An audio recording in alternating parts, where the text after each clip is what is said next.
देखिए इसमें ये जो इलेक्शन से रिलेटेड है, शॉर्ट में ही हम लोग इन चीजों को समझेंगे क्योंकि बहुत ज्यादा इस तरह के क्वेश्चंस नहीं आते हैं, ना ही आपके मेन एग्जाम में आते हैं और न ही आपके कॉम्पिटिटिव एग्जाम्स में आते हैं। और आई होप इसमें होगा भी या नहीं, है ना।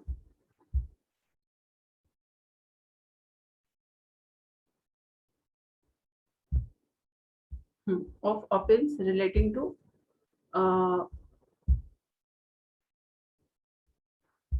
election.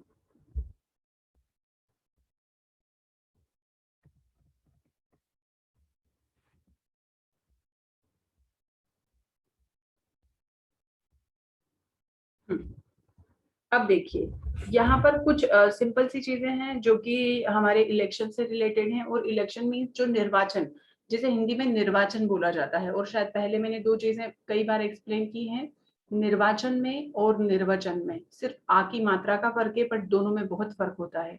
इसलिए हमेशा हिंदी के सेंटेंस जब भी कोई नया वर्ड सुने उसे नोट डाउन किया करें। चुनाव सामान्य बोल चाल भाषा में बोला जाता है, पर उसकी सही हिंदी है निर्वाचन। एक शब्द होता है निर्वचन, जिसका मतलब होता है इंटरप्रिटेशन, व्याख्या का किया जाना। ठीक है, अभी यहाँ पर हम निर्वाचन मतलब इलेक्शंस के बारे में बात कर रहे हैं। अब यहाँ पर क्योंकि देखिए अगर हम लोकतंत्र की बात करते हैं तो डेफिनेटली सबसे ज्यादा हम लोग किस पर डिपेंडेंट हैं, डेमोक्रेसी हमारी सीधे से जो डायरेक्ट इलेक्शन हमारे होते हैं उस पर हम डिपेंड करते हैं। अगर यहाँ पर वो इलेक्शन फेयर नहीं होंगे तो क्या हमारा जो राइट टू वोट है वो कहीं सेफ है? डेफिनेटली नहीं।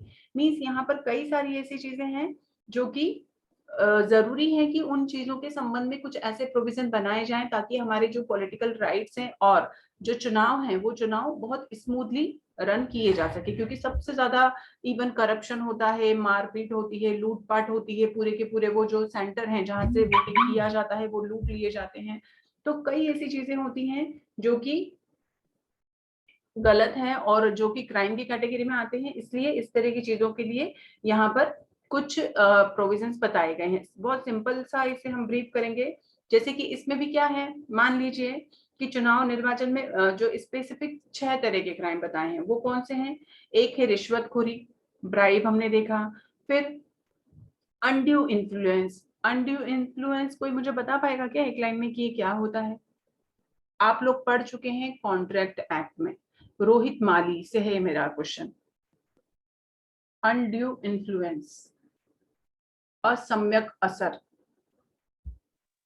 मैम इसका मतलब होता है कि कोई मतलब अपनी पावर का मिसयूज करता है 1%, उसको अनड्यू इन्फ्लुएंस ही बोलते हैं। ओके, और कोई?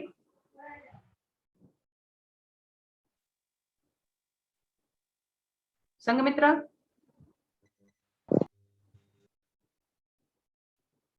Yes ma'am. क्या होता है undue influence?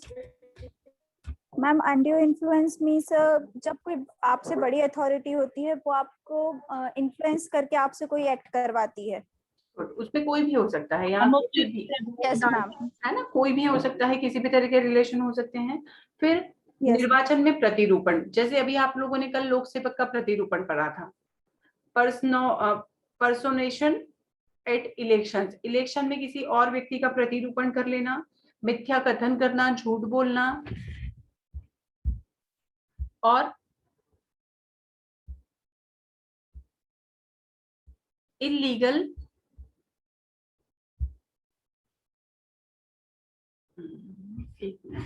Payments in connection with the an election. किसी भी तरह से गलत तरीके से चीजों को पब्लिकेशन करना, झूठ बोलना या इलीगल पेमेंट करना, या निर्वाचन के संबंध में जो जानकारी मांगी जाती है वो जानकारी झूठी देना। तो यहाँ पर ये जो जितनी भी चीजें हैं, यहाँ पर ये सारी चीजें किसके लिए हैं? संसद के लिए है, राज्यसभा के लिए है, सॉरी राज्य संसद के लिए, राज्य विधानसभाओं के लिए, स्थानीय निकाय के लिए, म्यूनिसिपैलिटी के लिए, पंचायत चुनाव आदि पर समान रूप से लागू होंगी। मतलब इसमें स्पेसिफिक आप देखेंगे कि एक ही सेक्शन में कई सारी चीजें ऐड की गई हैं। और इसे कब ऐड किया गया था? अमेंडमेंट हुआ था 1920 में। उसके बाद इसे इस यहाँ पर जोड़ा गया है, अमेंडमेंट किया गया है।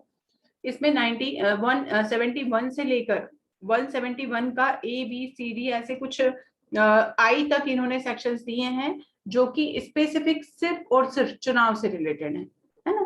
चुनाव मीन्स इलेक्शन से रिलेटेड है। अब क्या इस तरह की एक्टिविटीज चुनाव में की जाती हैं? तो यस, हम देखते हैं आज भी इवन डेमोक्रेसी है या हम लोग इतना ज्यादा कल्चरल हैं, सारी चीजें होने के बावजूद रिश्वत लेना, गलत जानकारी देना, झूठी चीजें पब्लिश कराना, एजेंडे जो उनका बना होता है वो एजेंडा बिल्कुल अलग होता है, चुनाव के बाद चीजें अलग होती हैं, जबकि होते वही लोग हैं जो लोग की खड़े हुए हैं चुनाव में।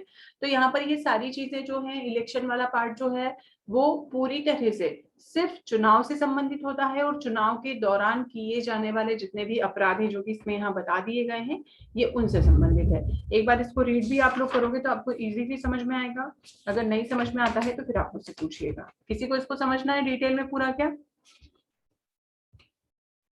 क्योंकि देखिए इसमें है सारी वही चीजें। रिश्वत लेना आमतौर पे हम लोग देखते हैं होता है। रिश्वत लेने के अलावा झूठी जानकारियां देना, जैसे कि नहीं होता है कि आपके पास कितनी प्रॉपर्टी है, आपको बताना होगा, आपने वहां गलत जानकारियां दे दी।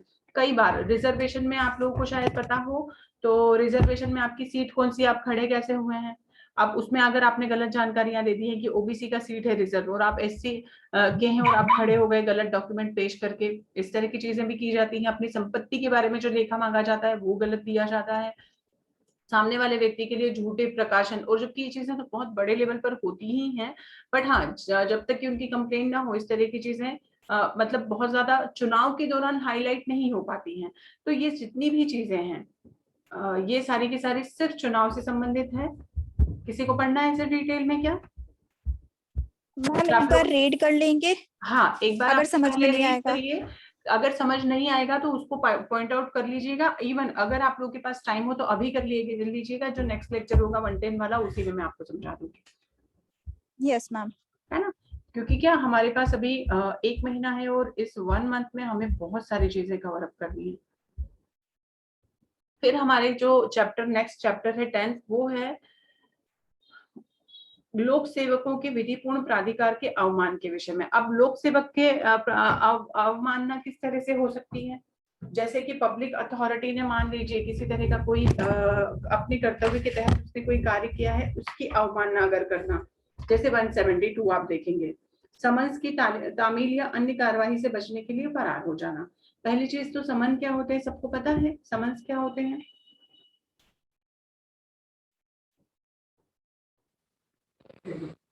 क्या होते हैं समन्स? मैम सुना है बट क्लिक नहीं हो रहा। अच्छा मैं बताती हूँ। समन्स वो एक तरह का डॉक्यूमेंट होता है जब किसी व्यक्ति को कोर्ट से नोटिस दिया जाता है, या जैसे कि मान लीजिए कोई केस है, सुन लीजिए नोटिस पहले। दिया जाता है।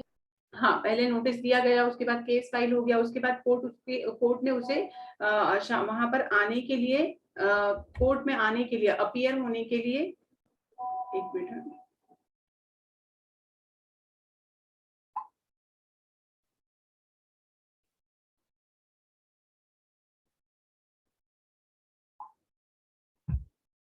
कोर्ट में आने के लिए समन्स भेजा गया। अब आप जानबूझकर कोर्ट में नहीं आना चाहते। समन्स हमेशा कहाँ से निकाले जाते हैं? कोर्ट का एक तरह का डॉक्यूमेंट होता है जिसमें किसी, हो सकता है किसी विटनेस को बुलाया गया हो, किसी अन्य व्यक्ति को बुलाया गया हो, या फिर जिसके खिलाफ दावा लगाया गया है उसे बुलाया गया हो, किसी को गवाही के लिए, हो सकता है पुलिस वाले के लिए ही समन्स आया हो, ये भी होता है। तो यहाँ पर समन्स को जब भेजा जाता है, मतलब यहाँ समन्स की तामील या अन्य कार्यवाही से बचने के लिए। अब जैसे मान लो कि मुझे पता है कि मेरे खिलाफ कोई केस लगने वाला है और सामने वाले व्यक्ति ने मेरे खिलाफ केस कोर्ट में लगा दिया है, अब मुझे समन्स मिलने वाले हैं, उसके पहले मैं घर पे ताला लगा के जानबूझ के यहाँ से चली जाती हूँ, ताकि वो समन्स जब तक तामील नहीं होगा मेरे खिलाफ कोई कार्रवाई नहीं होगी। अगर मुझे समन्स ही नहीं मिला, मैं कोर्ट में अपीयर ही नहीं हुई, देन मुझे कैसे गिल्टी कोई साबित करेगा? नहीं कर सकता है। तो यहाँ ये एक बहुत बड़ा इंटेंशन होता है। लोग इस तरह की चीजें बहुत करते हैं जब भी प्राइवेट कंप्लेंट लगाई जाती है या सिविल सूट लगाए जाते हैं। जो प्रतिवादी है, मींस डिपेंडेंट जो है, उसे कोर्ट में अपीयर होने के लिए सबसे पहले कैसे पता चलेगा? आपको समन मिलेगा तो ही तो आप कोर्ट में जाएंगे। अब आपने समन्स लिया ही नहीं, उसकी तामील होने ही नहीं दी, मींस यहाँ पर आप उस प्रोसेस से बचना चाहते हैं। पर यहाँ पर ये इसलिए क्राइम है क्योंकि अगर आपको कोर्ट ने बुलाया है then you have to appear, आपको वहां जाना है, क्योंकि एक तरह का आदेश होता है कोर्ट का कि आपको यहाँ पर इस समय, इस तारीख को इतनी बजे इस वाली कोर्ट में अपीयर होना है। ठीक है, तो एक तरह का ये जब इस तरह की कोई कार्यवाही होती है जिसमें लोग इससे बचने के लिए भाग जाते हैं, तो वो एक तरह का ऑफेंस की कैटेगरी में आता है। फिर समन्स की तामील के लिए समन्स की तामील या अन्य कार्यवाही का या उसके प्रकाशन का निवारण करना। इसे रीड करना एक बार रोहित।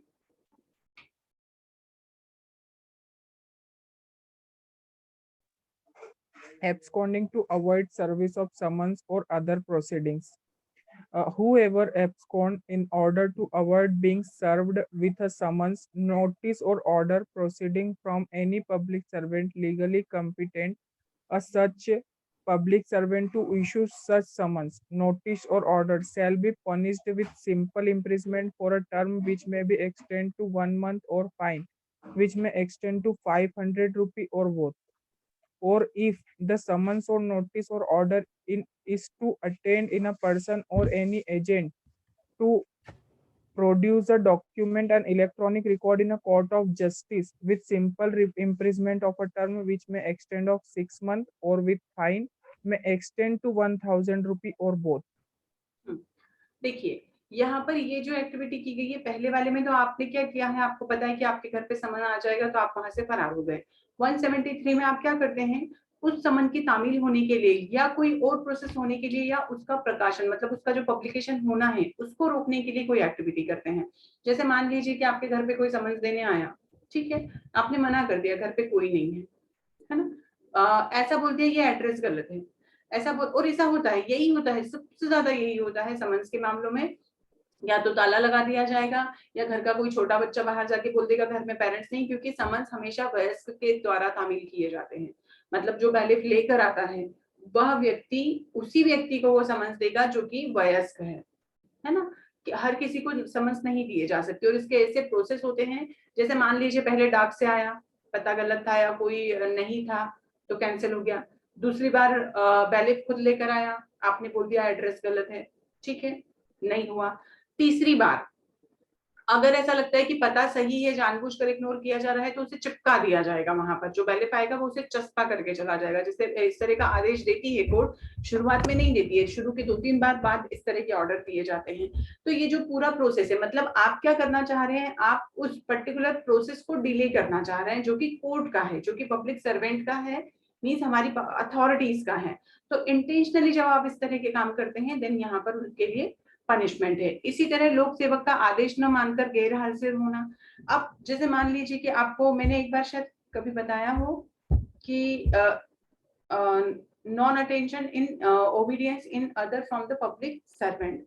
अब अगर जानबूझकर कोई व्यक्ति किसी पब्लिक अथॉरिटी की बात नहीं मानता है, देखिए कैसे हो सकता है, कई सारी प्राइवेट कंप्लेंट में भी ऐसा होता है कि व्यक्ति को अगर प्रतिभूति पर छोड़ दिया गया है तो उसे बार बार आना है, कहाँ पर, पुलिस थाने में हाजिरी लगानी है या कोर्ट रूम में जाकर हाजिरी लगानी है।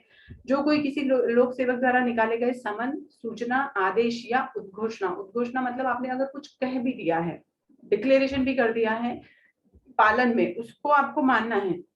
जिसे ऐसे लोक सेवक के नाते निकालने के लिए वह वैध रूप से सक्षम है, किसी निश्चित स्थान पर निश्चित समय पर या अभिकर्ता द्वारा हाजिर होने के लिए वैध रूप से आबद्ध होते हैं। अगर आप वहां पर आबद्ध नहीं हुए, नहीं हाजिरी किया आपने, कोई भी जगह हो सकती है, पुलिस थाना हो सकता है, कोर्ट रूम हो सकता है, मीन्स मजिस्ट्रेट ने जहां पर बुलाया है। कई बार इस तरह की होती है कि आपको सिर्फ हाजिरी लगाना है जाकर और कुछ नहीं करना है। जैसे परिवीक्षा पर छोड़ा जाता है तो टाइम टाइम पर बुलाया जाता है थाने में। तो ये सारे, एक और चीज इसमें मैं बताऊं, समन्स, आदेश, सूचना और उद्घोषिका, मतलब किसी तरह का नोटिस, किसी तरह का समन्स, किसी तरह की डिक्लेरेशन या कोई और ऑर्डर। जैसे कि प्रतिभूति पर आप छूट चुके हैं, मतलब सिक्योरिटी या जमानत पर कोई व्यक्ति को जमानत मिल चुकी है, पर अगले 3 महीने के लिए अगर यहाँ पर जो पब्लिक अथॉरिटी है उन्होंने कह दिया है कि आपको अगले 3 महीने, हर महीने की 1 तारीख को आपको थाने में आकर आपका साइन करना है। तो इस तरह की चीजें होती है। दृश्यम मूवी में आप लोगों ने देखा होगा, लास्ट में हमेशा वो अजय देवगन को बुलाया जाता था, जबकि उसके कोर्ट केस का कुछ नहीं हुआ था, बट लास्ट में हर डेट पर उसे साइन करने जाना होता था। देखा है किसी ने? Yes ma'am. तो ये एक तरह का आपके ऊपर बाउंड्री है। यस, जैसे मैम, ना पर कोर्ट ये- की तारीख देते हैं और वो तारीख पर नहीं जाते हैं तो भी समन भेजते हैं ना। समन तो उसी के लिए भेजा जाता है कि आपकी इस कोर्ट, मतलब मान लो कि मेरी गवाही में गवाही में मेरा नाम गया है किसी और केस में। मान लो कि तुम्हारा और प्रिया का दोनों का कोई केस है, हो सकता है सिविल हो, कोई इशू नहीं है। अब यहाँ पर तुम दोनों के केस में तुमने एज ए विटनेस मेरा नाम दिया है, ठीक है, मुझे जानकारी है इस चीज की कि कभी भी जब भी एविडेंस होंगे, अब देखो कब होंगे एविडेंस, मतलब गवाही कब होगी, जिस दिन मेरा नाम मतलब कोर्ट में जो प्रोसेस है पूरी एक स्टेज होती है, first stage, second stage, third stage, जब एग्जामिनेशन वाला पार्ट आ जाता है, एग्जामिनेशन मतलब विटनेस की गवाही जो होती है ना उसे एग्जामिनेशन बोलते हैं, विटनेस की हो चाहे प्लेंटिफ की हो चाहे डिपेंडेंट की हो, उस स्टेज पे जब वो केस आ चुका है तो अब मेरे लिए समन आएगा, कब, उसके 15 दिन पहले, 1 महीने पहले, कि इस डेट पर मुझे गवाही के लिए जाना है। अभी मैंने इग्नोर कर दिया, मैं नहीं गई, देन दूसरा समन मेरे पास आया, मैंने फिर इग्नोर कर दिया, 2 समन 3 समन के बाद कई बार अगर आपकी गवाही बहुत ज्यादा मैटर करती है तो मेरे अगेंस्ट वारंट भी निकल सकता है, क्यों, क्योंकि मैं यहाँ कोर्ट की अवहेलना कर रही हूँ, है ना। तो समन्स तो इसीलिए होते हैं कि आपकी अपीयरेंस के लिए, आपको कि आपको कोर्ट में जाना ही है, ये उसलिए होता है। पर मैं उसे बार बार अगर टालती जाऊंगी तो एक दिन आकर मेरे लिए वारंट भी निकल सकता है, या फिर तीसरी बार पर मैं जब गई तो कोर्ट मुझसे पूछेगा कि भाई आप पिछली 2 बार क्यों नहीं आए, आपने कोर्ट का समय खराब किया है, तो हो सकता है वो मुझ पर कुछ कॉस्ट भी लगा दे। कॉस्ट कैसा हो सकता है, एक मिनट, कॉस्ट कैसा हो सकता है, कुछ भी पैसे के संबंध में हो सकता है, कुछ भी हो सकता है। तो इस तरह की चीजें होती हैं, ये जो हमारे मैटर्स हैं मींस समन्स से संबंधित जो होते हैं उसमें।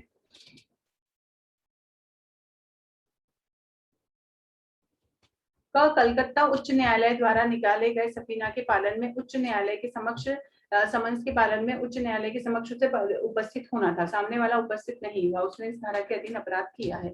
1-2 बार का चल जाता है, कब, जब आपको समन्स प्रॉपर तामील नहीं हो, तामील होने का मतलब ये होता है कि जैसे मान लीजिए कि जो समन्स भेजा गया है वो मुझे मिला ही नहीं है।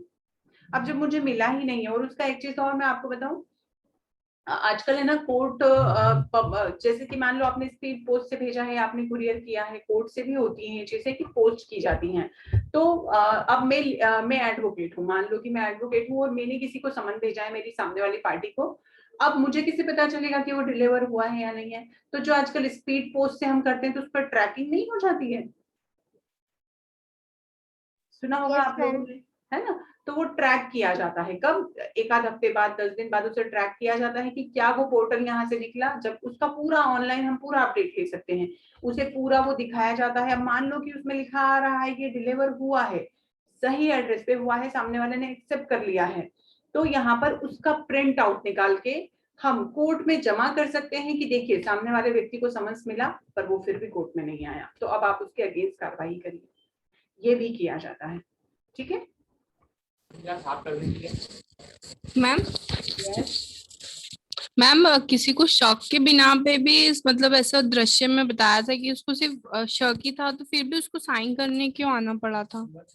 नहीं, उसमें देखो उनका पूरा ट्रायल चला था, पूरा कोर्ट केस चला था, अगर तुमने ध्यान दिया हो तो, उसके बाद भी उसमें कुछ एक प्रॉपर डिसीजन नहीं आ पाया था, तो वो पेंडेंसी होती है कई बार कि आपका प्रॉपर डिसीजन नहीं आ पाया है, उसमें और इन्वेस्टिगेशन किए जा रहे हैं, तो जो मेन आरोपी उसमें जिसे बनाया है उसे तब तक फ्री नहीं छोड़ा जाएगा जब तक कि कोर्ट फाइनल ये जजमेंट न दे दे कि यू आर फ्री नाउ, मतलब आप एक्विटल हो चुके हैं, दोष मुक्त हो चुके हैं, उसे जब तक वो दिखाता ना लास्ट में कि वो सिग्नेचर करता है तब तक उसे एक्विटल नहीं किया गया था, क्यों, क्योंकि केस पूरी तरह से क्लोज नहीं हुआ था, इसलिए डाउट था ओके मैम। इसलिए मैम डाउट किस पे भी मतलब किसी को ले सकते हैं डाउट समन की पे? बिना पर किसी को अरेस्ट इसलिए सडन नहीं कर सकते, हाँ उसकी कनेक्टिविटी, इन्वेस्टिगेशन, जो केस हुआ है उसके क्या फैक्ट्स हैं, क्या उससे वो कहीं ना कहीं कनेक्टेड है, जैसे मैंने आप लोगों को पहले भी आरुषि वाले केस के बारे में एक बार बताया था कि आरुषि वाले केस में क्या हुआ, आज की डेट में भी अगर हम देखें तो हम बोल नहीं सकते कि उसके पेरेंट्स ने जो पनिश किया गया, जो उसके पेरेंट्स को, वो सही था, है ना। तो कई बार क्या होता है, जो इन्वेस्टिगेशन वाला पार्ट होता है वो अगर वीक है तो कई बार निर्दोषों को सजा भी मिल जाती है, और कई बार ये भी होता है कि इन्वेस्टिगेशन करने के लिए प्रॉपर आपके पास मतलब इवन जो टीम होता है वो भी वो चीजें सारी नहीं इकट्ठा कर पाता जो कि उस केस के लिए जरूरी है। कितने ही केस आप देखना, आप लोग पढ़ेंगे सबूतों के अभाव में बरी किया गया, जब आप केस पढ़ेंगे ना, सबूतों के अभाव में बरी किया गया, इन्वेस्टिगेशन में कुछ कमियां थी इसलिए बरी किया गया या कम सजा कर दी गई। क्यों? क्योंकि प्रूफ पूरी तरह हो, 100% मजिस्ट्रेट श्योर हो जाए कि हाँ इस व्यक्ति ने क्राइम किया है, तब जाकर तो उसे पूरी तरह से पनिश किया जाएगा। पर अगर आपकी जो डायरी है, पुलिस डायरी है, उस पुलिस डायरी में बहुत कुछ होता है। जैसे कि जो केस हुआ, मान लो किसी का मर्डर हुआ, पुलिस वहां पहुंची, उसने पूरा पंचनामा बनाया, नक्शा बनाया, पूरी चीजें की, एविडेंस इकट्ठा किए। उन एविडेंस को इकट्ठा करने के बाद उससे संबंधित जो जो व्यक्ति हैं उन सबको भी मतलब बुलाया, उनकी वहां पर भी गवाही होती है, थाने में भी होती है, फिर उनकी बाद में वहां पर होती है, मजिस्ट्रेट के सामने तो बाद में होती है, पहले तो एक बार थाने में ही हो चुकी होती है। तो इस पूरी प्रोसेस के अनुसार वो उनकी पुलिस डायरी तैयार करते हैं। उस पुलिस डायरी को कोर्ट में पेश किया जाता है मजिस्ट्रेट के सामने। उसके अकॉर्डिंग फिर बाद में विटनेस को बुला बुला के और उनके बयान दिए जाते हैं। पर यहाँ ये ध्यान रखा जाना जरूरी है कि कौन से बयान मैटर करेंगे। अभी बताओ मुझे, कौन से बयान ज्यादा वैल्यूएबल है? किसी को पता है ये चीज? थाने में दिए गए या मजिस्ट्रेट के सामने दिए गए? मजिस्ट्रेट के सामने दिए। दिए गए। मजिस्ट्रेट के सामने जो बयान दिए जाते हैं वो ज्यादा सटीक होते हैं, क्योंकि कई बार पुलिस वालों के सामने व्यक्ति भयभीत हो सकता है, डरा हुआ हो सकता है, तो शायद वो ठीक से बयान न दे पाए। तो इसलिए ज्यादातर यही मतलब यही है नियम, एविडेंस एक्ट का भी यही नियम है कि पुलिस वालों की बजाय जो संस्वीकृति हम देते हैं वो मजिस्ट्रेट के सामने दी गई ज्यादा वैलिड होती है। तो यहाँ पर ये जो समन्स वगैरह जितने भी भेजे जाते हैं, जितनी भी कार्यवाही की जाती है, वो सारी की सारी उस केस से रिलेटेड है। और यहाँ पर इसीलिए ये बोला गया है कि अगर हमें किसी को जस्टिस देना है तो जो लोग उससे जुड़े हैं एटलीस्ट वो कोर्ट में अपीयर हों, अपनी गवाही दें, समय पर आ जाएं। अगर वो नहीं आते हैं तो ये माना जाएगा कि आप किसी और की जस्टिस में भी अवहेलना कर रहे हैं, मतलब आप उसमें एक तरह का रोड़ा लेकर आ रहे हैं। तो उससे बेहतर है कि जो अथॉरिटीज हैं उनके द्वारा दिए गए ऑर्डर की, सूचना की, समन्स की प्रॉपर तरीके से उन चीजों को फॉलो किया जाए। ये सारे लगभग जितने भी हैं इसमें उसी से रिलेटेड हैं। अब कई बार झूठी इत्तला दी जाती है, लोक सेवक को झूठा बयान दिए जाते हैं, झूठी चीजें की जाती हैं, उनके संबंध में भी कुछ सेक्शन है यहाँ पर। शपथ देने से इनकार करना, जबकि लोक सेवक वैसा करने के लिए सम्यक रूप से अपेक्षित किया जाता है। प्रश्न करने के लिए, ये थोड़ा सा डिटेल में अभी अगला जो लेक्चर होगा उसमें और पढ़ेंगे। पर इसके पहले आप लोग एक काम करिएगा, आप लोगों के पास टाइम है अभी, क्योंकि अगला 1 घंटा किसी का लेक्चर है। Yes ma'am. Yes ma'am.